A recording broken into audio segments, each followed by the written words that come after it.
Estar no Havaí pode parecer umas férias tropicais sem fim, mas a vida lá é muito diferente e mais difícil do que você pode imaginar.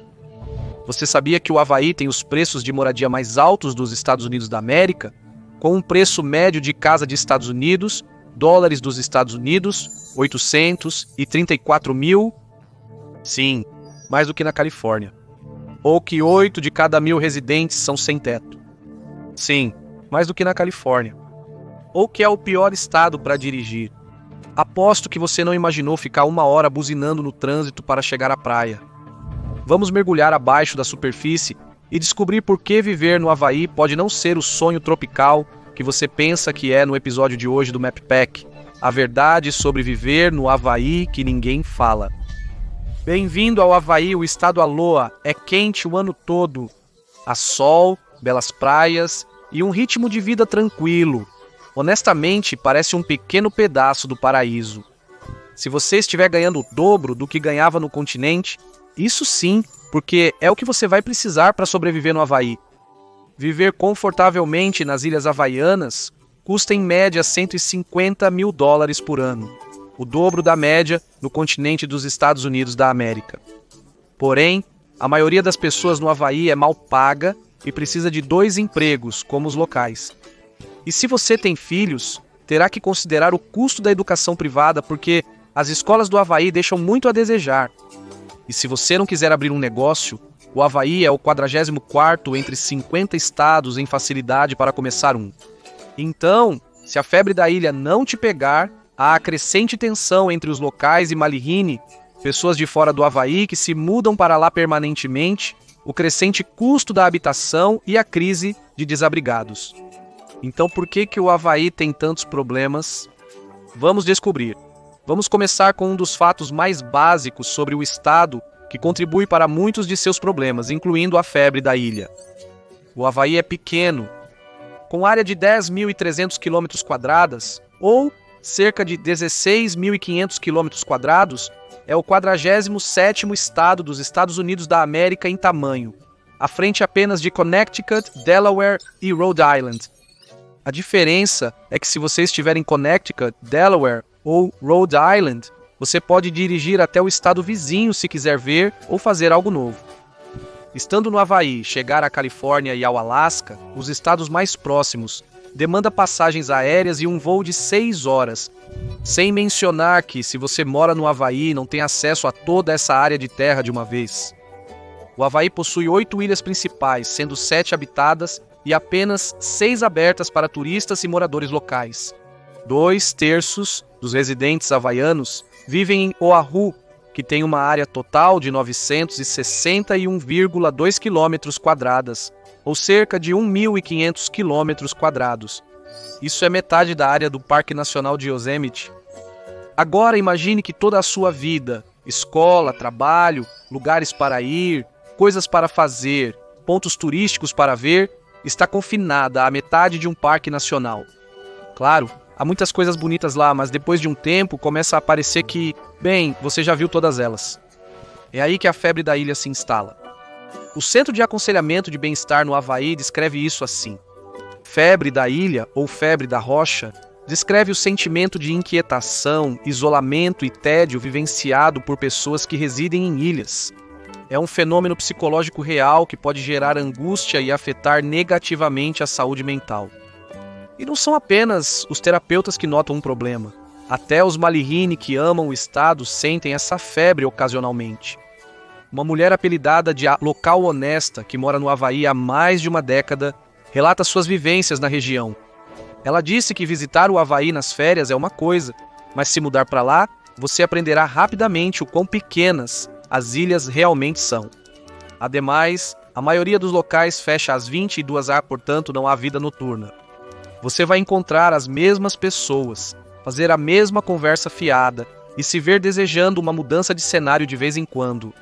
Você pode visitar outras ilhas, mas ainda precisará embarcar em um avião. Não é possível ir de Oahu para Maui simplesmente entrando em um carro ou em uma balsa. Agora, a febre insular é um efeito colateral frustrante do Havaí ser um lugar pequeno e isolado, mas não é o único. E isso nos leva ao custo de vida insano do Havaí. De acordo com o PayScale, O custo de vida em Honolulu é 85% maior do que a média nacional. Isso inclui uma média de 20% a mais nos preços dos alimentos, 71% a mais nos preços dos serviços públicos e 219% a mais nos preços das moradias. Em comparação, São Francisco, amplamente considerado uma das cidades mais caras dos Estados Unidos, tem apenas um custo de vida 70% maior do que a média nacional. Em relação aos preços de moradia, São Francisco é 182% mais caro que a média nacional. Isso significa que Honolulu supera isso. Entraremos mais nos preços de moradia em breve, porque há uma série de razões problemáticas para eles. Mas vamos começar com o tamanho do Havaí, isolamento e seu efeito nos preços de supermercado e utilidades. Os proprietários havaianos podem querer trazer as velas de volta à moda, porque a conta média de luz doméstica em novembro de 2024 foi de $355 por mês. Os preços elevados se devem sobretudo à localização isolada do Havaí. Quase toda a eletricidade é gerada a partir de óleo transportado. O transporte adiciona muitos custos, resultando no custo médio da eletricidade no Havaí sendo de 39 centavos por quilowatt-hora, contra 17 centavos no continente. Isso não é apenas mais do que o dobro do custo médio no continente, mas também faz do Havaí o estado mais caro para a eletricidade no país. A história é semelhante para as compras de supermercado. Embora a comida no supermercado tenha afetado o bolso de todos ultimamente, a comida nos supermercados havaianos é realmente cara.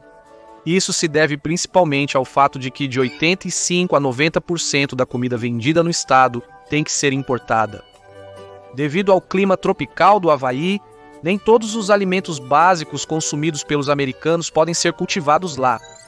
Então, enquanto você pode conseguir um bom negócio com as colheitas locais que prosperam no clima da ilha, como nozes de macadâmia, mangas e abacates, o restante chega via navio cargueiro. Para piorar o problema dos custos de alimentos, muitos não resistem bem a uma viagem de 4.200 quilômetros pelo Pacífico em uma umidade opressiva. A Fundação Agrícola do Havaí estima que 1/3 de todos os alimentos importados é jogado fora assim que é descarregado nos portos do Havaí porque já está estragado. Então, os vendedores de alimentos têm que cobrar preços ainda mais altos, antecipando que 1/3 de seus produtos vai estragar. O fato de que o Havaí é novamente pequeno, então há relativamente pouca competição entre supermercados, não ajuda exatamente. As lojas não têm muito incentivo para baixar os preços e, como já estão pagando custos absurdamente altos de utilidades e aluguel ou hipoteca, não está claro quanto espaço elas têm para diminuir os preços de qualquer maneira. O que nos leva a questionar o que está acontecendo com os preços imobiliários fora de controle no Havaí. O Centro de Pesquisa e Informação Econômica do Missouri conduziu um estudo sobre os preços das casas em todos os Estados Unidos da América e descobriu que, em 2024, o mercado imobiliário de preços absurdamente altos da Califórnia tinha um preço médio de casa de cerca de $728 mil. Em comparação, o preço médio de uma casa no Havaí era de $834 mil, tornando-o o estado mais caro dos Estados Unidos da América para comprar uma casa. Isso pode ser atribuído em parte ao tamanho do Havaí.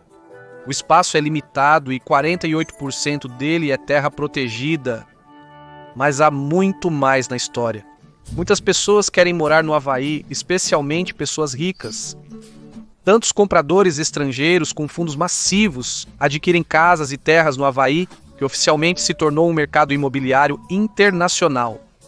Os locais, ou Kamaiina, estão sendo preteridos no estado natal devido aos altos preços. Em junho de 2023, o Hawaii Housing Factbook revelou que compradores de fora do estado representam mais da metade das vendas de condomínios nas ilhas vizinhas do Havaí. O economista-chefe do Havaí descobriu que entre 2010 e 2020, 24% das casas havaianas foram compradas por residentes de fora do estado e 4% por estrangeiros. Oahu tinha a menor parcela de compradores estrangeiros devido ao seu tamanho, mas em Maui, Kauai e na Grande Ilha, mais de 40% das compras foram de residentes de fora do estado. E o problema é que isso não são apenas pessoas se mudando de outros estados para o Havaí. O governador Josh Green anunciou que 52% dos 89 mil aluguéis de curto prazo do Havaí são de propriedade de residentes de fora do estado que lucram com eles, o que significa que essa renda sai do estado. Algumas pessoas e grupos de defesa apontam que o Havaí tem muita burocracia que contribui para a crise habitacional. Apenas 5% da terra de Oahu está disponível para construção, sendo grande parte destinada a casas unifamiliares, o que limita o número de habitantes na ilha. Mas outros dizem que toda vez que o Havaí permite que mais moradias sejam construídas, a demanda internacional cresce ainda mais rápido. E na maioria das vezes, os compradores internacionais nem se importam com a própria casa. Eles visam apenas o terreno, frequentemente demolindo as casas existentes para construir as próprias, de custo muito mais elevado, aumentando o valor imobiliário para todos. O Civil Beat de Honolulu diz, citação, compradores e investidores externos elevaram nossos preços de moradia de $700 mil para $800 mil acima do que seria o mercado, com base nos salários locais, compradores locais não têm chance. Apesar de parecer ótimo para os atuais proprietários de casas havaianas que desejam vender, é uma má notícia para aqueles que querem sair da casa da família e adquirir seu primeiro imóvel. De fato, esse é um problema comum entre os jovens americanos, mas no Havaí é ainda mais difícil encontrar uma casa inicial acessível do que um unicórnio. Para os proprietários locais que não querem vender, é uma péssima notícia, pois seus impostos sobre a propriedade aumentam anualmente e muitos não têm recursos para pagá-los. Por quê? Porque os locais havaianos geralmente são mal remunerados. E os nativos havaianos, ou Kanaka, recebem o pior tratamento de todos. A partir do segundo trimestre de 2024, o Havaí ficou em 24º lugar entre os estados em renda anual média, registrando cerca de $69.600. Isso realmente colocou o Havaí abaixo da renda média nacional, que era de $73.219. De fato, a maior parte dos estados americanos está abaixo da média nacional. E enquanto outros lugares, como Oklahoma ou Idaho, têm salários ainda mais baixos do que o Havaí, eles também têm custos de vida muito mais baixos, enquanto o Havaí tem o mais alto do país. Isso significa que os locais estão mal conseguindo manter a cabeça fora d'água com seus salários. A Forbes descobriu que os havaianos gastam em média $55.500 em despesas anuais, deixando-os com a menor renda disponível da população de qualquer estado, cerca de $9.500 por ano. Isso faz com que muitas famílias locais sejam famílias empregados com renda limitada e restrita a ativos. Empregados com renda limitada e restrita a ativos significa Assets Limited Income Constrained Employed, ou em português, empregados com renda limitada e restrita a ativos. Isso significa pessoas que ganham mais do que o nível federal de pobreza, mas ainda assim não conseguem pagar pelo básico em sua área. Então, a maioria das pessoas com menos de 30 anos. Segundo o nível federal de pobreza, somente 11% dos havaianos receberam abaixo do limite de pobreza. Considerando o limite, empregados com renda limitada e restritivos que refletem de forma mais realista os custos de vida regionais, 44% das famílias havaianas não ganharam o suficiente para equilibrar as contas no estado. Isso pode explicar por que o Hawaii Financial Health Pulse descobriu que 23% dos havaianos têm mais de um emprego. Mas por que o salário é tão ruim em um lugar tão caro para começar? Bem, primeiro tem a ver com o fato de que grande parte do custo de vida local não tem nada a ver com os salários locais, mas tem mais a ver com compradores estrangeiros de imóveis, e o Havaí ter que importar absolutamente tudo do continente. No Havaí, oferta e demanda simplesmente não funcionam. Mas também tem muito a ver com a principal indústria da ilha, o turismo, porque aqui está o problema. Enquanto o seu Mai Tai e o seu quarto de resort 4 estrelas podem de fato ser muito caros, esse dinheiro não se traduz para os trabalhadores porque o turismo simplesmente não paga bem. Muitos dos empregos são de serviço de nível inicial, com pouco espaço para crescimento para a maioria das pessoas envolvidas. Um estudo da Universidade Estadual da Flórida, no Journal of Tourism Management, revelou que os trabalhadores da indústria do turismo não apenas têm baixos salários, como também possuem os menores ganhos semanais de qualquer segmento de trabalho. O estudo analisou dados salariais nos Estados Unidos da América de 2006 a 2018, cobrindo mais de 12 indústrias. Tarek Dogron, professor assistente na Escola de Hospitalidade, disse que enquanto o salário semanal médio em todas as indústrias era de $710 na década de 2010, o salário semanal médio em lazer e hospitalidade era de $311. Isso é menos da metade do salário geral. Os salários na hospitalidade não acompanham a inflação e os aumentos salariais gerais. Dogro percebeu que para cada aumento de $1 no salário da economia, os salários em lazer e hospitalidade aumentaram apenas 81 centavos. Isso explica, em parte, porque muitos trabalhadores de lazer e hospitalidade de outros estados encaram seus empregos como temporários ou como empregos iniciais na juventude. Mas no Havaí, onde a economia é tão dependente do turismo para sobreviver, frequentemente não há muitos outros bons empregos para os quais as pessoas possam se transferir. O Departamento de Negócios, Desenvolvimento Econômico e Turismo do Havaí descobriu que, se fossem incluídos os impactos diretos, indiretos e induzidos da indústria, o turismo contribuiu com 23,6% da economia total do estado. Em ilhas turísticas como Maui, a indústria do turismo é ainda mais crucial. O turismo contribui com 37,8% da economia de Maui. O mesmo departamento estudou os salários do turismo em seu estado e constatou que o cenário era semelhante ao restante dos Estados Unidos da América. Um grupo, os havaianos nativos, estavam sendo prejudicados. Entre 2017 e 2021, o salário médio no turismo foi de $44 mil por ano, muito abaixo da média geral no Havaí. Mas os havaianos nativos ganhavam ainda menos que isso, com o trabalhador médio da indústria do turismo ganhando quase $39 mil, ou 12% menos que o salário médio do turismo. O estado claramente depende do turismo e tem muitas oportunidades de emprego na indústria.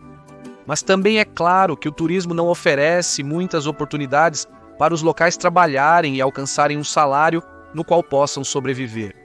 Sem mencionar que o sistema de tributação do Havaí é péssimo para os assalariados de baixa renda. É o terceiro pior estado nos Estados Unidos da América quando se trata de tributar as famílias de menor renda. Os 20% de menor renda são tributados em 14,1%. Isso se torna ainda mais agravante quando você descobre que o 1% mais rico no Havaí é tributado em 10,1%. Este sistema diminui ainda mais o salário líquido de muitos havaianos, especialmente aqueles mais vulneráveis à pobreza para começar. E esse dificilmente é o único problema que o turismo causa, como você verá em breve. Você pode estar pensando, se o turismo paga salários baixos, por que mais havaianos não tentam iniciar seus próprios negócios para terem mais espaço para crescer?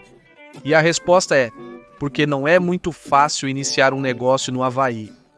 A Wallet Hub classificou o Havaí em 44º lugar entre 50 estados quando se trata de iniciar um negócio. Iniciar um negócio tem um custo significativo, e o mercado potencial é de 1.044.000 pessoas, devido à geografia e população relativamente pequena das ilhas. Isso significa que as pessoas no Havaí têm mais dificuldade em iniciar negócios que poderiam aumentar sua renda. Se o empreendedorismo é proibido para a maioria, talvez buscar uma ótima educação seja a solução para conseguir um emprego com salário mais alto? Mas o Havaí está classificado bem abaixo da média em educação pública, 37 entre 50 estados, para ser exato. Segundo um veículo de notícias local, o Havaí não investiu em aprendizado virtual e educação digital na mesma proporção que outros estados americanos, o que tem gerado problemas educacionais. Também tem uma falta geral de métodos de educação inovadores ou ensino alternativo como as escolas Montessori. E isso pode explicar o alto número de crianças havaianas em escolas particulares. Na verdade, Havaí e o Washington Distrito de Colômbia têm a maior porcentagem de frequência privada no país, empatados com 17% dos estudantes locais frequentando escolas particulares em vez de públicas.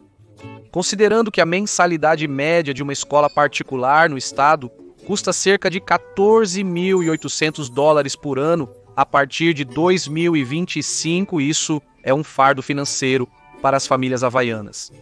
E é mais um obstáculo para a criação de oportunidades para famílias de diferentes classes socioeconômicas. Mas pelo menos todos podem aproveitar a beleza natural da ilha, certo? Havaí ser um destino tão atraente torna a vida local insuportável durante a alta temporada turística, que geralmente dura de dezembro a abril. As pessoas locais planejam sua vida e tarefas em torno dos horários de pico do dia para evitar as filas e o trânsito causados por mais de 10 milhões de visitantes anuais à ilha. E as ilhas são tão pequenas que é quase impossível evitar completamente os turistas. Seu caminho para o trabalho, escola, banco, supermercado ou de volta para casa provavelmente vai cruzar alguma via principal povoada por turistas. De fato, outro estudo da Wallet Hub revelou que o Havaí era o pior estado para dirigir nos Estados Unidos da América. Desculpe aos nova-iorquinos e angelenos que pensaram ter ganhado este título. Isso pode ser uma surpresa para aqueles que não moraram lá. Mas faz sentido se você pensar no fato de que existem relativamente poucas milhas de estrada devido ao pequeno tamanho das ilhas. Também há pouco transporte público fora de alguns ônibus públicos que são em sua maioria lentos e desafiadores de usar, especialmente fora de Oahu. Isso significa que, além de todos os aluguéis de turistas ocupando as estradas, quase todas as famílias havaianas possuem pelo menos um carro, se não mais para vários membros da família, para que todos possam ir ao trabalho, aulas, etc. É mais um encargo financeiro que aumenta o custo de vida e congestiona as principais estradas. Na verdade, a última pesquisa mostra que as famílias havaianas têm em média 2 carros cada uma. Como se pode imaginar, esses fatores tornam tensas as relações entre os locais e os visitantes, mesmo os transplantados há anos. Na superfície, isso faz sentido, porque há uma relação de amor e ódio em qualquer destino entre as pessoas que dependem do turismo, mas também são financeiramente deslocadas por ele. Um transplantado diz: ao se mudar para cá, traga sua pele grossa, pois o desprezo é praticamente garantido. Mas no Havaí, o ressentimento vai ainda mais fundo do que entre locais e transplantados. E isso nos traz de volta a diferença salarial entre nativos e outros havaianos. Porque não é a única lacuna que existe entre esses grupos, a população havaiana nativa tem sido, e de certa forma continua a ser, tratada como se fossem as pessoas que menos merecem uma boa vida em suas terras nativas. O problema começou em 1778, quando europeus brancos, chamados de Haole, liderados pelo capitão James Cook, fizeram o primeiro contato com os havaianos indígenas. Esse contato imediatamente espalhou tantas doenças que a população local quase foi exterminada, reduzida de 800 mil para 39 mil.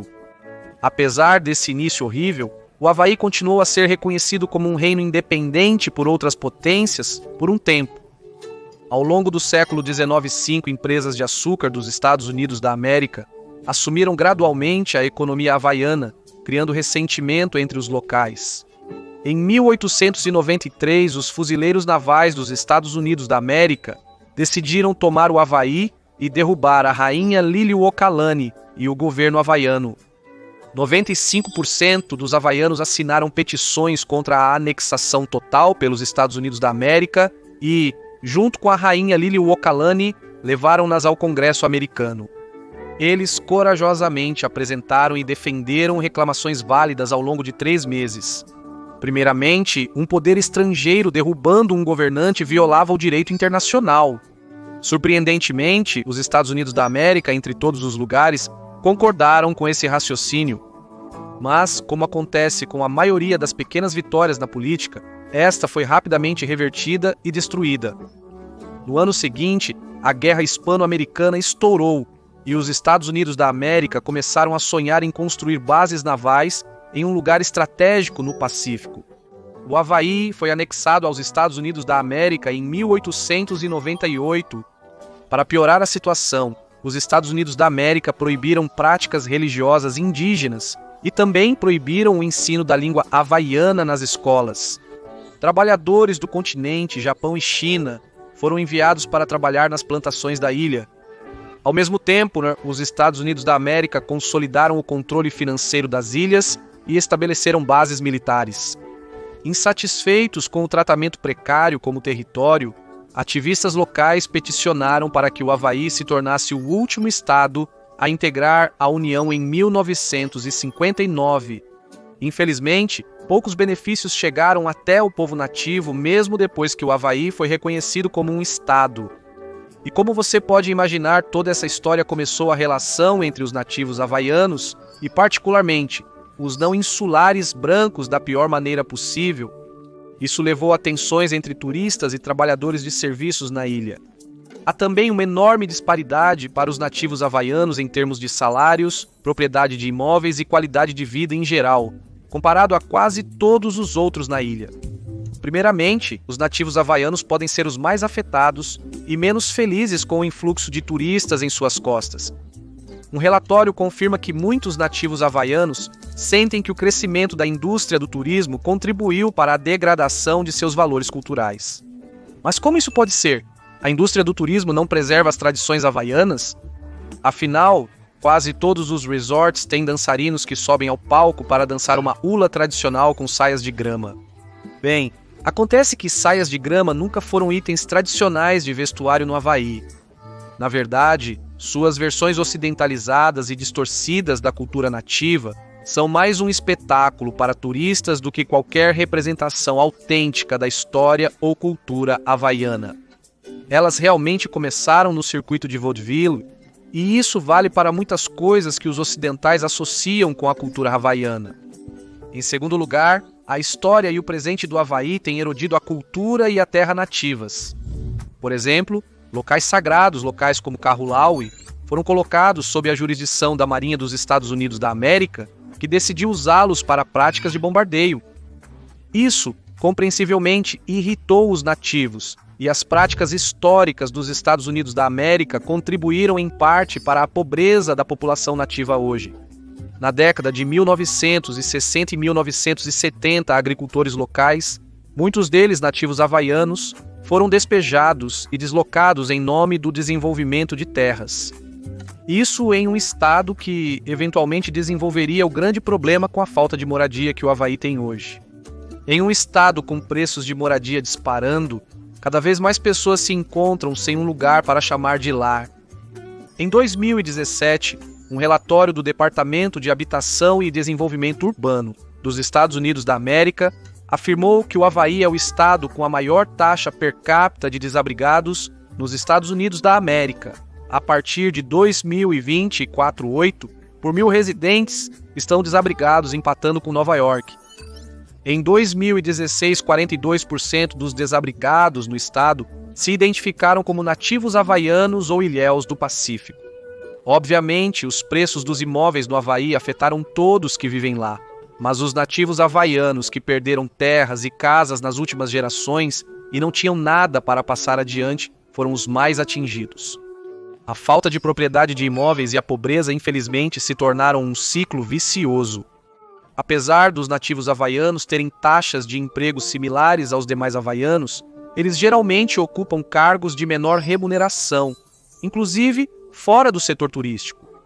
Isso pode ter a ver com o fato de que apenas 11,5% dos nativos havaianos tinham um diploma universitário em 2017, comparado a 22% da população geral do estado, dando a eles menos opções para empregos com salários mais altos.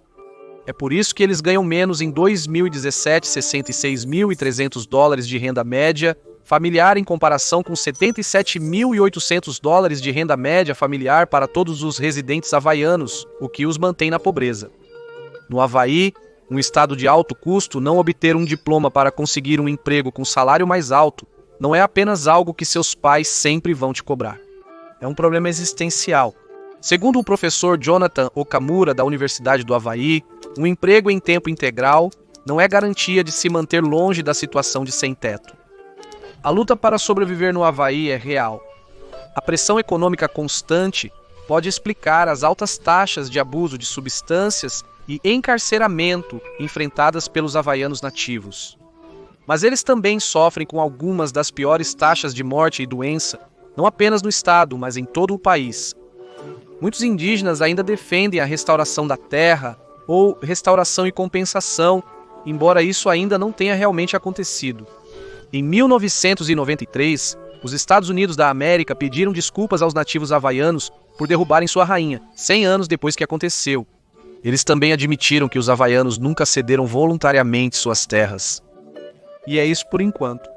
É por isso que, mesmo sendo o Havaí um dos estados mais diversos do país, os relacionamentos entre diferentes grupos nem sempre são os mais fáceis.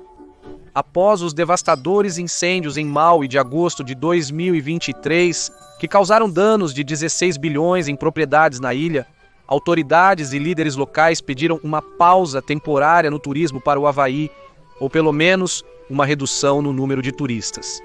Isso para que eles possam reconstruir e encontrar um novo caminho para o futuro. Mas, mesmo havendo uma desaceleração temporária na chegada à ilha, parece que as chegadas de turistas retomaram rapidamente e estão nos níveis anteriores ao incêndio em 2025.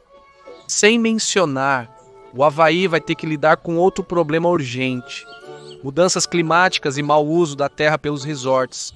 Isso resultou no estado perdendo 13 de 750 milhas de costa até agora, e 70% das praias havaianas estão ativamente erodindo. Se o Havaí vai se tornar um lugar bonito e acessível para viver para turistas e locais, é necessário um melhor gerenciamento da indústria do turismo, do meio ambiente e de programas de moradia acessíveis para os locais. Obrigado por assistir. Se gostou do vídeo, inscreva-se e ative as notificações para ver mais conteúdo como este. Faz toda a diferença, né? Valeu, até a próxima no Matpack.